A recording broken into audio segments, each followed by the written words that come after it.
Mohi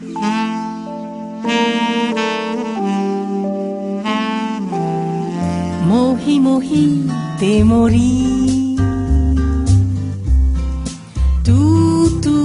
Aujourd'hui, je reçois Jean Capet avec une nouvelle casquette, encore la dernière casquette sortie, président du BEST 3 local. Alors explique-nous ce que c'est. Non, pas président, juste coordinateur. Oh bah c'est bien aussi. Il n'y a pas de président dans le système. Ah bah c'est très bien, vous avez président, ça va. Hein. Oui, alors BEST est une initiative pour disposer des financements de l'Union européenne pour les territoires européens en Outre-mer. Alors BEST, ça veut dire bon le meilleur, mais encore. Oui, en fait, donc c'est un acronyme qui veut dire biodiversité, écosystème, service pour les territoires. Donc il s'agit des territoires européens en Outre-mer, dont fait partie la Polynésie française. Et il y en a 4 d'ailleurs dans la région Pacifique. Dans le Pacifique de l'Ouest, il y a la Nouvelle-Calédonie et Wallis-et-Futuna. Et dans le Pacifique de l'Est, Polynésie française et Pitcairn. Donc moi, je suis en charge de la sous-région du Pacifique de l'Est, donc la Polynésie française et Pitcairn. Voilà. Alors de quoi il s'agit? Il s'agit des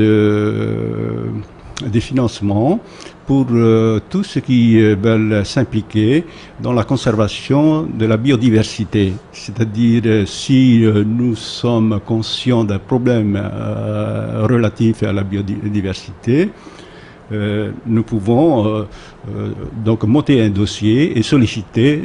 Par exemple, l'invasion des étoiles, là, les taraméas, est-ce que ça en ferait partie, par exemple? Oui, bien sûr, parce que le taraméa est un prédateur pour les récifs coralliens.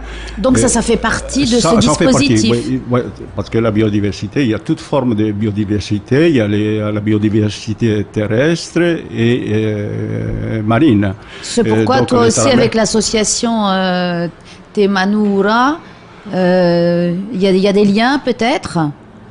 Des liens, on va dire que l'association Manu peut solliciter aussi voilà, si on s'aperçoit qu'il y a une espèce en danger. D'ailleurs, nous sommes au BEST 3, c'est qu'il y a eu déjà 2 autres et Manu a bénéficié dans le passé de ce financement. Il y a eu 2 organismes en Polynésie française qui ont bénéficié de ce dispositif en 2012.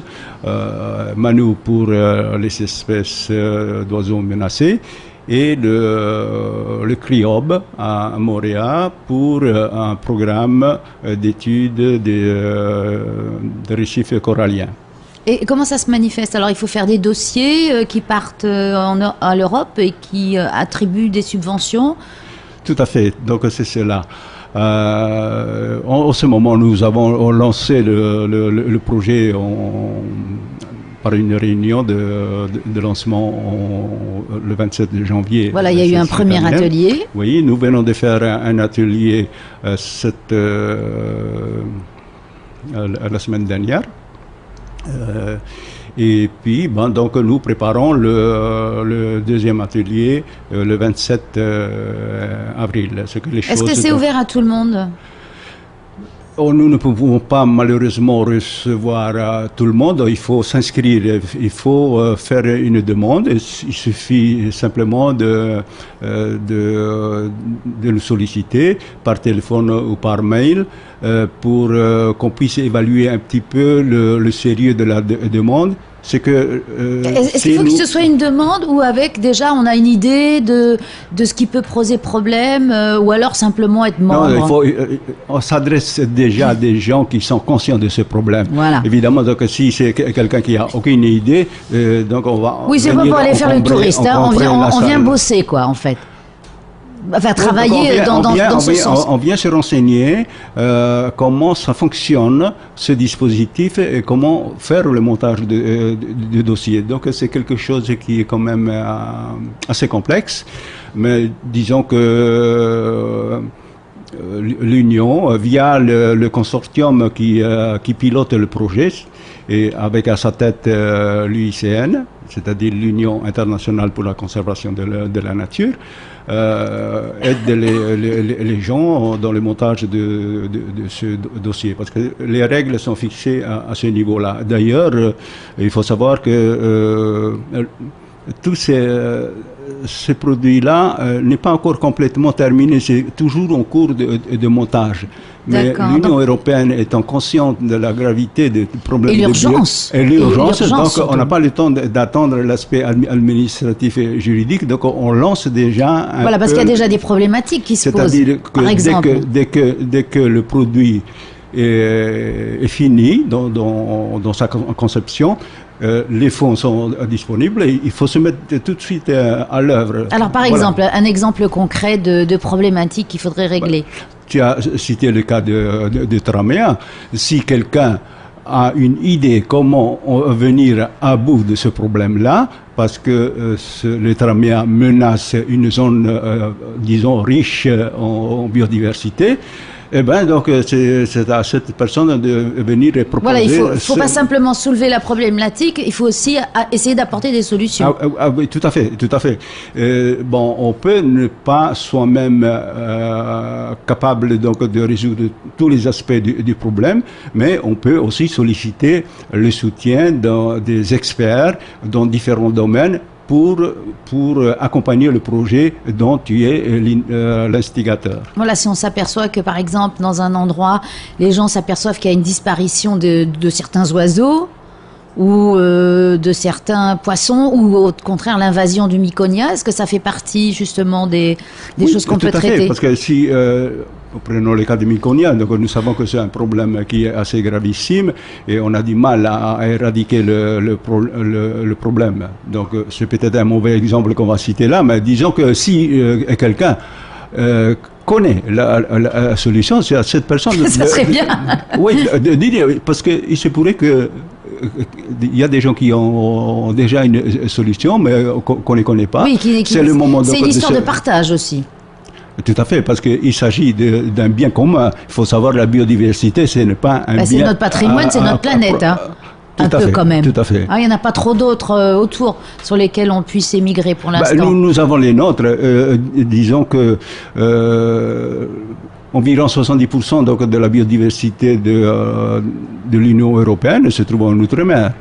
Oui, donc il faut la préserver. On s'aperçoit qu'il y a des coraux qui meurent, qu'il y a des espèces qui disparaissent au profit d'autres qui sont invasives. Oui. Et que des fois, c'est vrai aussi qu'il y a des importations, comme les fourmis de feu, je suppose. Tout à fait, tout à fait. Donc, là, il y a un champignon aussi, il y a un champignon apparemment là, qui mange tout en ce moment.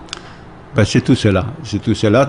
C'est pour ça qu'on veut alerter l'opinion, le public de la menace qui pèse sur notre biodiversité. Il ne faut pas regarder les bras croisés en se disant « Ah, mais ce n'est pas mon affaire, c'est l'affaire des autorités. » Oui, bien sûr, c'est aux autorités de définir un peu la politique de comment éradiquer ça, mais là, l'Union européenne a décidé de prévoir des financements. Et ils peuvent envoyer aussi des experts? Pardon? Ils peuvent vous envoyer des experts? Des experts dans le montage de dossiers. Oui. Parce que pour le problème, si c'est un problème, le Myconia ou le Tramea ou fourmis de feu, c'est toi qui connais les gens. Oui. Donc c'est à toi de choisir les techniciens dont tu as besoin, dont tu as confiance pour mener à bien ton projet. C'est toi qui es le patron de ton projet. Le BES ne te donne que les moyens financiers justement pour toutes ces dépenses que tu auras à assumer. Alors, par exemple, pour l'individu lambda, l'auditeur qui nous écoute là en ce moment, que faire si il a des idées? Est-ce que vous avez un site sur lequel on peut envoyer un courrier ou vous joindre? Il y a effectivement donc un site, mais disons que c'est un site qui est assez cadré et qui concerne avant tout les questions relatives au montage de dossiers. Maintenant, si les gens qui nous écoutent ont besoin d'en savoir, il suffisait simplement de me donner un coup de fil au 87 71 29 10. Je Encore répète, 87 71 29 10. Ou de m'envoyer un courriel, donc un email à kp@mail.pf.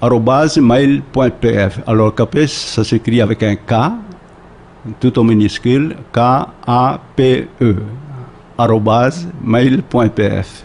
Voilà, parce que je sais que toi tu es très impliqué et que parfois il y a des gens qui auront peut-être envie de soulever une problématique sur les abeilles ou sur d'autres choses. Donc tu pourras pas répondre à tout, mais tu pourras au moins. Tout à fait. Il y a d'ailleurs un groupement d'apiculteurs qui a pris contact pour s'interroger sur ce dispositif, comment ils peuvent bénéficier. Mais on les invite donc à participer aux ateliers parce que c'est quand même assez lourd. Il nous faut donc au moins 3 ateliers. Nous avons prévu 3 ateliers pour permettre à tout le monde de comprendre le fonctionnement et de mener la réflexion nécessaire au montage de leur projet.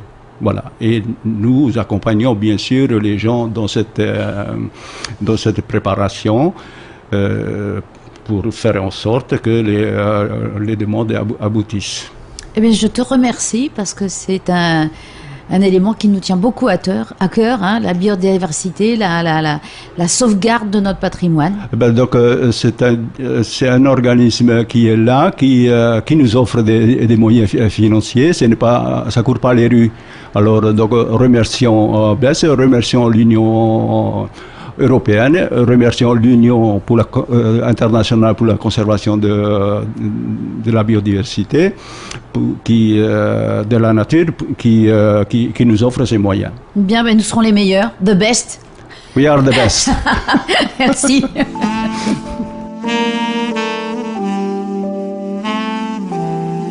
Mohi mohi te mori